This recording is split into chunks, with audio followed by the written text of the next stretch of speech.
Okay, our next topic is the topic of odds. Now, odds are a little different than what you might think of. Odds do have a very specific mathematical definition. Odds compare the number of favorable outcomes to the number of unfavorable outcomes. So, assuming that all of the outcomes are equally likely and S of them are favorable to the event E, so you can think of favorable as a success, which is why I use the variable S, and the remaining F are unfavorable, or again, think of them as failures, then the odds in favor of the event E are S to F, using a colon, or you can also write the word to in between, S to F. And the odds against event E, you list the failures first. So F to S, or again, you can literally use the word to in between. So how does this compare to a probability? Well, a probability of the event E is S, the number of successes, the number of ways an event can happen, over the total possible outcomes, which is successes and failures added together. So let's say the odds in favor of some event are 2 to 7. So 2 represents the number of successes, and F represents the number of failures. So 2 successes, 7 failures.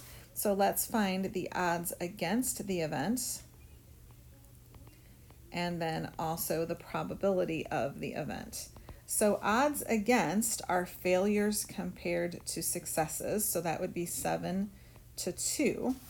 And then the probability is the number of successful outcomes over the total possible outcomes.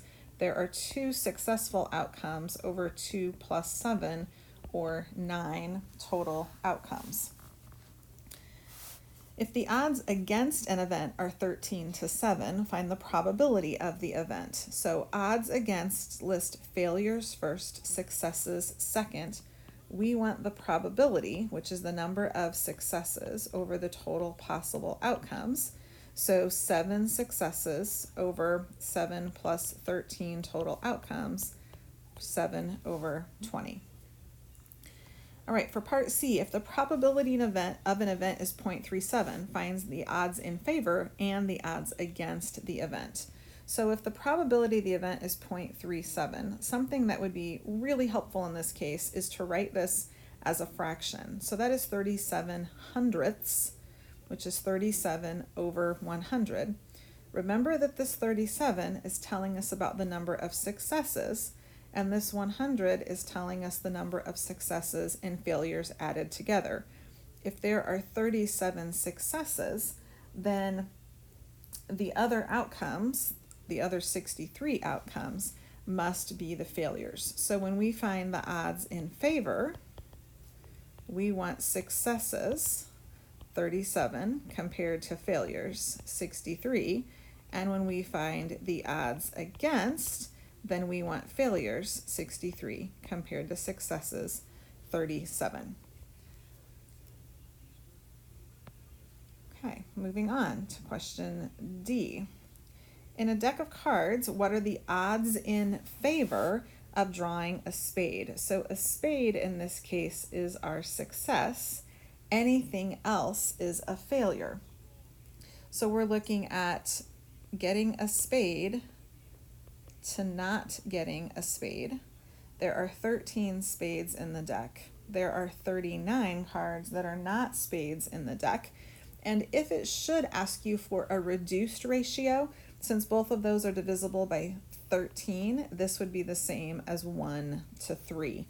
In this case, you could think of it as suits. One suit is a spade, 3 other suits are not spades. All right, in E, there are M&Ms again from the last example. What are the odds against selecting a green M&M? So we want failures compared to success. A success is getting a green M&M. A failure would be getting a white M&M or a red M&M. So white or red is a total of 13. That's our failure. Odds against, excuse me, and a success is getting a green M&M, which is a total of 6 green M&Ms. So 13 to 6 are the odds against picking a green M&M. All right, and last but not least is question F at the top of the next page. So this back of a lottery ticket show the odds of winning different prize amounts. So let's find the odds of winning less than $20. So that's this one right here. Overall odds of winning any prizes of less than $20. Say 1 in 1. Oops, sorry. So again, those are the odds are 1 to 1. So we want the probability of winning less than $20. So remember, this is successes and this is failures. Probability is successes over successes and failures added together. So 1 out of 1 plus 1, or 1/2, is the probability we would win less than 20 bucks. Okay. The probability of winning more than $20 is right here. Odds of winning a prize of $20 or more, 1 in 3.13.